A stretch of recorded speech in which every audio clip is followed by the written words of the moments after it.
이제 이영선 행정관에 대한 것하고 연결해서 잠깐 한마디만 드리면 예를 들어서 지금 특검이 오늘이 24일인데 금요일 마지막 아니겠습니까? 다음 주 월, 화, 수. 그러니까 28일. 오늘 금요일인가요? 예, 오늘이 금요일이죠. 불금 아니에요? 예, 그러니까 다음 주 화요일이면 이제 끝나니까 사실은 공소 유지를 위해서 공소장 쓰는데 더 신경을 써야 되고 구속영장 발부해서 예를 들면 기소하는 데 더 신경 써야 되는데 알겠습니다. 왜 이영선 행정관은 이 마지막까지 불러가지고 조사를 하느냐 생각해 보시면 그게 바로 매우 핵심이 되는 이 마지막까지 끝까지 수사를 하는 모습을 보여서 대통령이든 누구든 간에 특검에게 주어진 소명을 다 하고 싶다는 게 첫 번째 생각이고 또 하나는 특검이 그 수사 결과를 브리핑을 보통은 그 전에 다 끝났단 말이에요. 특검의 그 수사가 종료되기 전에. 근데 이번에는 수사 종료한 다음에 하겠다는 얘기거든요. 28일을 넘어서요? 네, 3월 달에 하겠다는 얘기인데 그거는 한시라도 그런 거에 그 시간을 소비할 수가 없다. 특검이 지금 가지고 있는 마지막 힘을 불살르고 있다라고 하는 걸 우리들에게 보여주고 있는 거죠. 알겠습니다. 김 기자님, 이영선 소환에 불응하다가 체포영장이 발부가 되니까 소환행하겠다. 그런데 결국 체포로 법적 지위는 체포가 된 겁니다. 그렇습니다. 그런데 이분이 보안 손님들 차량으로 실어 날렸던 그분 아닌가요? 네, 보안 손님이라고 일컬어지는 분들을 차량으로 픽업하고 또 다시 일이 끝나면 다시 밖으로 데려다주는 역할을 했다라고 알려진 인물이죠. 예, 기아줌마 들어가십니다. 기치료 아줌마. 기치료 아줌마 들어가십니다. 네. 그리고 김용재 의원의 김용재 원장이죠. 김용재 원장, 네. 박채훈 부인. 그렇습니다. 이런 분들이 다 보안 손님 아닌가요? 네, 맞습니다. 예. 그런데 이 이영선 체포되면서 뭘 찾으려고 하는 거죠? 일단 비선 진료에 대한 부분을 캐려고 할 터인데, 근데 기존의 이영선이라고 하는 사람이 그 수사 혹은 헌재 재판에 대응해 왔던 그 면면을 보면 특검 수사에도 본인은 굉장히 모른다고 하거나 아니면 구체적인 진술을 하지 않을 가능성이 높고요. 오늘 특검 브리핑에서도 이영선 전 행정관이 굉장히 비협조적으로 수사에 임하고 있다는 것은 이미 발표를 했습니다. 제 생각에 또 한 가지는 이제 차명폰에 대한 부분인데, 그렇죠. 그 차명폰 부분은 이제 본인을 청와대로 끌어준 안봉근과의 관계, 또 누가 지시했으며 어떤 사람이 사용했으며 심지어는 그 휴대폰을 사용한 요금은 누가 지불했는지까지도 이거를 한 번 더 체크하고자 하는 것이 더 크지 않을까 싶습니다. 그 차명폰은 대통령 독일로 피신해 있던 최순실 씨와 6개월 동안 570회 통화했던 바로 그 차명폰이라는 맞습니다. 얘기죠. 그거 아니죠. 지금 그게 맞습니다. 제가 그거 설명드릴게요. 지금 이제 그 윤전추 행정관은 본인의 명의를 빌려준 거고 이영선 행정관은 자신이 친구가 운영하는 대리점에 가서 이 휴대폰을 윤전추 행정관의 빌려준 명의를 가지고 개통을 한 거고 이 개통한 휴대폰을 가지고 최순실과 박근혜 대통령은 약 570차례 통화를 한 걸로 검찰이 발표한 겁니다. 그것만 있는 게 아니고 이영선 행정관 같은 경우에는 본인의 군대 후배가 운영하는 휴대폰 대리점에 가서 그 얘기 아닌가요? 그 얘기인데 가서 휴대폰을 여러 대 차명으로 개통을 하고 그다음에 전량 폐기하는 행위를 반복해 왔다는 거예요. 그럼 증거 인멸 아니에요? 그게? 그렇습니까? 증거 인멸이되긴 하지만 그러니까 그 570회 있었던 그 핸드폰은 2016년 4월부터 10월까지 윤전추 행정관의 이름으로 나온 차명폰과 관련된 내용이고 다른 여러 지금 여기서 차명폰도 있었다. 그러니까 차명폰이 여러 개가 있는 거예요, 말하자면. 그걸 지금 밝히겠다는 그러니까 거예요. 그 차명폰이 여러 개가 있는데 우리가 지금 이영선 행정관 명이나 윤전추 행정관 명의로 한 것은 이름이 있기 때문에 차명폰이라고 했지만 누구인지 모르게 되면 대포폰이 된 거 아니에요? 그럼 대포폰이 되는 거죠. 그런데 그런 것들을 모두 밝히기 위해서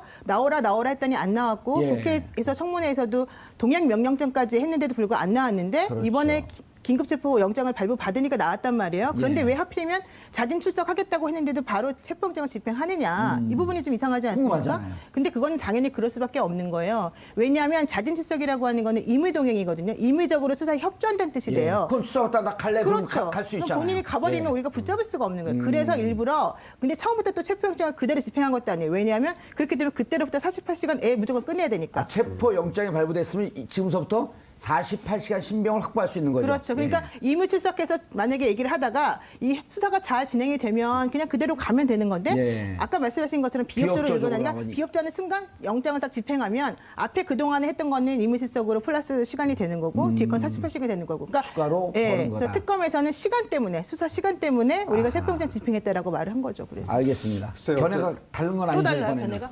크게 다른 건 아니고요. 이거 사실관계인데. 왜 이영선을 지금 저렇게 마지막에 물어보려고 그랬어요. 마지막에 저렇게 집중적으로 공격을 하느냐. 그러니까 특검이 국민들의 기준을 마지막 선물을 준비하고 있다. 저는 그렇게 생각합니다. 대단히 정치적인 발언을 하시네. 그러니까 아니 그거는 세월의 7시간에 법리에 따라서 지금 하고 있는데. 세월의 7시간에 대한 부분이죠. 그 부분을 제대로 김영재 의원 때문에 사실은 그러죠. 규명을 못했습니다. 이게 근데 비선진료 의료 부분하고 결정적으로 다 결합이 돼 있잖아요. 그렇죠. 안봉근 비서관을 사실은 불러서 피의자로 딱 묶어두려고 그랬는데 피의자로 전환시키려고 그랬는데 뭔가 소명이 덜 된 거예요.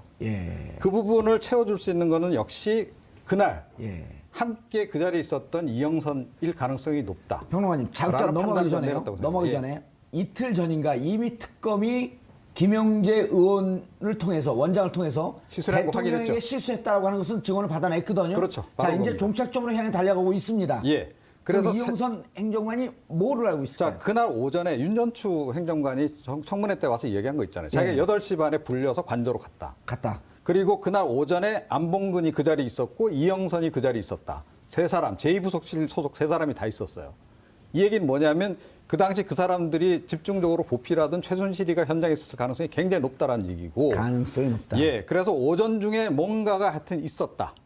있었을 가능성이 높은 거죠. 만약에 최순실 씨가 거기 있었다 그러면. 왜냐하면 윤전추 행정관이 헌재에 와서 또 뭐라고 얘기했냐면 8시 반에 자기와 만나서 업무를 보고 9시에 들어갔다. 그리고 오전에는 안봉근 비서관이 있었고 오후에는 정호성 비서관이 관저에 있었다. 이렇게 증언을 했거든요. 이영선도 같이 있었던 겁니다. 세 사람이 다. 자, 그래서 사실은 지금 안봉근을 불러서 다 규명을 하려고 그랬는데 충분히 규명을 못한 거죠. 자, 그러니까 이영선을 불러서 피의자로 부른 거 아니에요. 이영선은 확실히 좀 죄가 있으니까. 그런데 제가 보기에는 결국은 세월의 7시간에 대한 마지막 제가 보기에는 한 8분 응선까지는 간 것 같아요. 특검이. 그 마지막 부분을 지금 채우기 위해서 지금 집중적으로 노력하고 있는 것으로 두 분이 지금 이제 아름다워요. 서로 보완하고 있어요. 그러니까 맞는 말씀인데 그게 바로 이제 김영재 원장이 자백을 하기 시작했잖아요. 내가 필러도 낫고 보톡스 낫다. 그러니까 비선 진료 행위를 시인하니까 그리고 그 전에 차명폰이 있다라고 하는 걸 장시호 씨 때문에 알게 되었으니까 퍼즐이 맞춰지는 이 두 가지 것들이 모두 합쳐져서 이제 마지막 종착점으로 이영선 행정관을 불러서 정리를 하는 셈인 거죠. 그런데 협조를 안 하고 있다는 거죠. 이영선 행정관이. 결정적인 증거 뭐가 나와야 되는데 이때 바로 또 특검 도움이 장시호가 떠야 되네. 그래서 그동안에 나왔던 문자 메시지라든가 통화 내역이라든가 압수수색한 내역이라든가 비선진료 관련된 인물들에 대한 수사를 전부 다 맞춰놨기 때문에 그런 것들 다 들이대면서 지금 수사를 하고 있는 거죠. 만약에 이번에 장시호 씨가 또 한 건 확실한 거 주잖아요. 국민 요정 되는 거죠.